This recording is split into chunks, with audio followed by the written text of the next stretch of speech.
suñu jógee ci mariage yu doomu Mansour Faye boobu dëkk léegi madame Amar dañuy dem ca assemblée nationale suñu nee assemblée nationale nag suñu xel day dem ci ñaari député yooyu nga xamante ni tuumaloon nañ leen jëm ci wàllu trafic de passeport diplomatique ak ay faux visa muy kan Mamadou Sall ak Boubacar Biaye xam ngeen coow li bu mu tàkkee fii gars yi di ci wax suba ngoon guddeeg bëccëg ba assemblée nationale lever seen immunité parlementaire donte yéexoon na mais gis nañu ba ñuy lever seen immunité parlementaire def na léegi ñetti semaines maanaam ci 3 semaines boobu ba léegi dégguñu justice def ci dara donc sénégalais yi ñu ngi posé wu question lan la justice di xaar ci ñaari député yi nga xamante ne mooy Mamadou Sall ak Boubacar Biaye ginnaaw dañ leen tuumal ci wàllu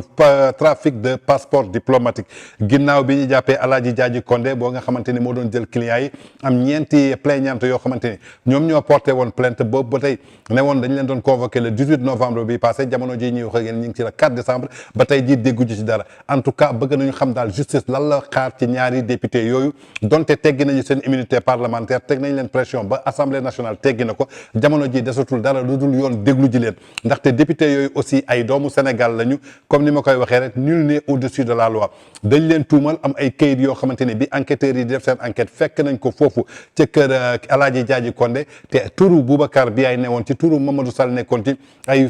photocopie passeport diplomatique ñaari député yooyu fekk nañ leen fa ay faux certificat de mariage fekk nañ ko foofu Alaaji Jaaji Condé boobu ba tey mi ngi sous mandat de dépôt ñaari député yu mu doon liggéeyal ñu joxoon ko seen ay photocopie passeport diplomatique ba ñu ciy def ay trafic de visa je crois que boobu ba tey sénégalais yi ñu ngi ubbi seen bët di déglu yoon donte ba ñu ngi bokk ci kuréelu Benno Bokk Yaakaar maanaam que APR la ñu gën a jógee maanaam parti au pouvoir comme ni ñu koy waxee rek maanaam ku bokk ci nguur gi kenn du la laal ku bokkul ci nguur gi dañ la laal mooy ni ma leen ko waxee rek ñun journal People nekk lu ñu fi kenn askan bi lañ fi nekkal dañu bëgg lépp leer en tout cas ce sont des sénégalais def nañu loo xamante ni wàccoowul ak yoon donc yoon daf leen war a déglu su dee ñoom ñoo nekk ci dëgg ñi bàyyi leen ñu doxi seen soxla su dee nekkuñu ci dëgg ñi teg leen daan yoo xamante ni moom la ñuy teg seen morom yëpp en tout cas daal ça fait 3 semaines bi nga xamante ni levé nañu seen immunité parlementaire mais boobu ba léegi justice ñi ngi toog di ko déglu gisuñu kenn ku leen convoqué gisuñu ñu dem dig gisuñu ñu dem procureur woo leen gisuñu ñu taxaw gisuñu mandat de dépôt gisuñu dara en tout cas sénégalais yi bëgg nañu xam fu wànnante di mujjee gëtëm ndaxte dañ leen tuumaal comme ni ñu tuumaalee woon kii di Kilifeu ak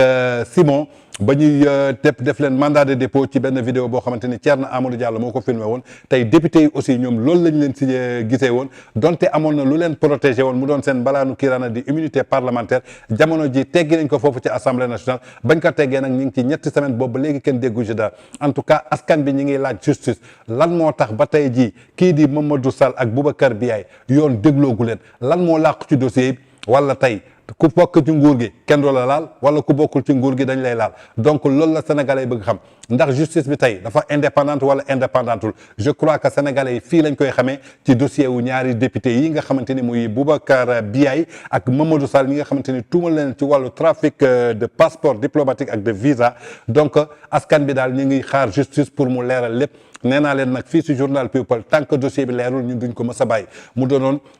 trafic de passeport diplomatique ci diggante ñaari député yooyu di Mamadou Sall ak Boubacar Biaye.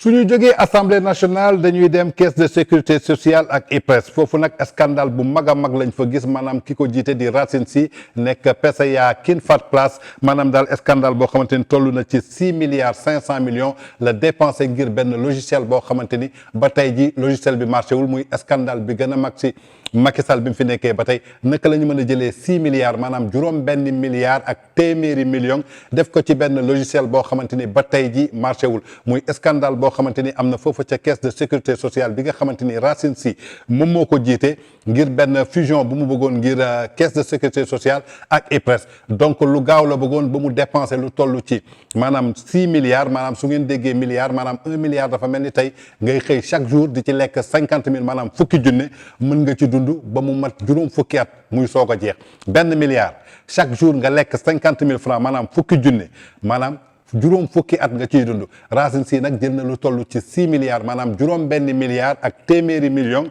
ak juróomi téeméeri millions maanaam dépense ko ci benn logiciel boo xamante ni tey ba léegi dara marché wu ci muy scandale du siècle boo xamante ni scandale bu doy waar la mi ngi xewee foofu ca caisse de sécurité sociale ak IPRES tey nag suñu sukkandikoo suñu demee suñu ginnaaw suñu jógee foofu impôt et domaine bu ñu fuyee ci kafaar yi gis nañu foofu ca caisse de sécurité sociale am na benn institution daal boo xamante ni prévoyance retraite du Sénégal moom moo fa nekk et mi ngi doon sentir daal am na loo xamante ni njuuj njaaj bu mag moo fa nekk muy PCA bi di Mamadou Racine Sy moom moo casqué lu toll si juróom-benn milliards ak juróomi téeméeri millions pour benn fusion ki ñaari entité muy installation benn logiciel bi nga xamante ni ba tey jii may wax ak yéen logiciel boobu dara doxut naka la ñu mën di leen nag juróom-benn milliards ak juróomi téeméeri millions def ko ci logiciel boo xamante ni ba tey jii di dox suñu sukkandikoo lan la ñu xamal ni que kenn amatul choix ndaxte boobu ba tey système information bi nga xamante ni benn base de données la amoon pour recouvrement unique nga xamante ni paiement unique lay am nga xamante ni képp koo xamante ni am nga numéro immatriculation unique benn fusion lay doon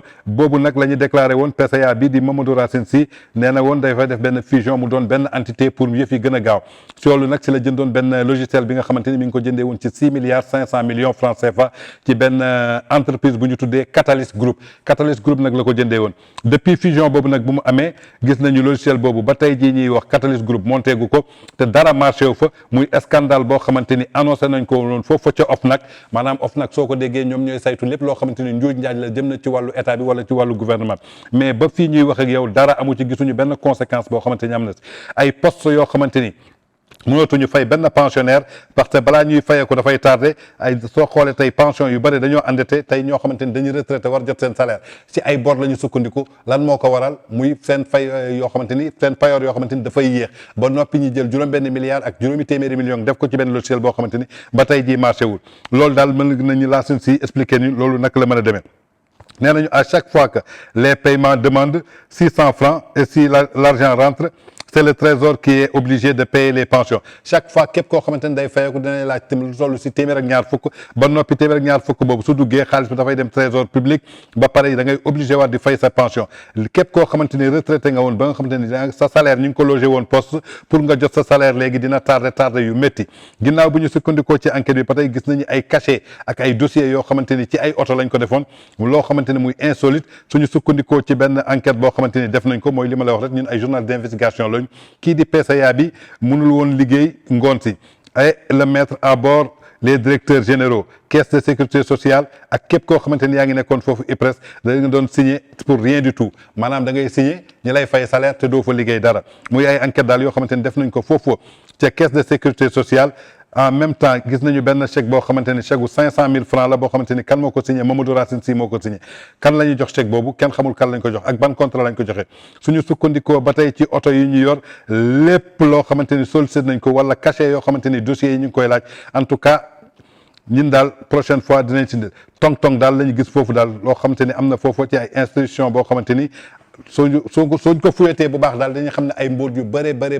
ñu ngi foofu muy scandale du siècle boo xamante ni am na foofu ca caisse de sécurité sociale ak IPRES kii nga xamante ni nag mooy Mamadou Racine Sy moo ko jiite ba ci ñun suñuy enquêtes yi sax dem nañu ba xam sax recrutement yi naka lañ koy defee foofu ak pour ñu recruter la fan ngay jaar Racine Sy bi nga xamante ni du liggéey journée guddi ba guddi nga ko fay gis ay 4 heures du matin lay génne di dox donc en tout cas foofu ca caisse de sécurité sociale ak IPRES scandale bu mag a mag mi ngi foofu en tout cas président de la république war na ubbiwaat bëtam xool ñi mu dénk Sénégal ak Sénégal tey fi mu toll ñuy jooy ndóol bi ak askan bi ñu jël benn logiciel boo xamante ni 6 millions lañ ko jëndee 6 milliards 500 millions 6 milliards 500 millions ba noppi tey jii logiciel bi doxatul donc je crois que soxla nañu explication ci loolu ndaxte 6 milliards yooyu 500 millions yi nañ jàpp ni xaalisu askan bi la impôt askan bi la taxe askan bi la ba peuple bi li ñuy fay tey xaalis boobu lañ jël dugal foofu fan la ñu dugal xaalis bi war nañ ko leeral askan bi alalu askan bi fépp fu muy dugg askan bi war na ko xam ndaxte suñ leen tegee ci ay bërëb c'est pour doxal bërëb yi la mais pas di utiliser xaalisu askan ba pare di ko def foo xamante ni tey suñu nee caisse de sécurité sociale ne IPRES suñu xel day dem ci retraité yi képp koo xamante ne retraité nga liggéey nga ba nga xamante ne retraité nga as tuuti ba nga doon denc foofu pour nga jot ko weer sax da nga ciy am problème ndaxte ñi raxti dolli ñi nga xamante ni seen salaire ñu ngi ko logé foofu ca poste tey jii pour ñu jot seen salaire dafay am tardement bu métti ndaxte fusion boobu ñu bëggoon fusionné ñaari entité yi ba dépensé xaalis boobu gis nañu fusion boobu jëriñul dara xaalis boobu fan la dugal Catalyst Group lu tax ba tey jii monté wul affaire bi en tout cas Racine Sy doit des explications aux Sénégalais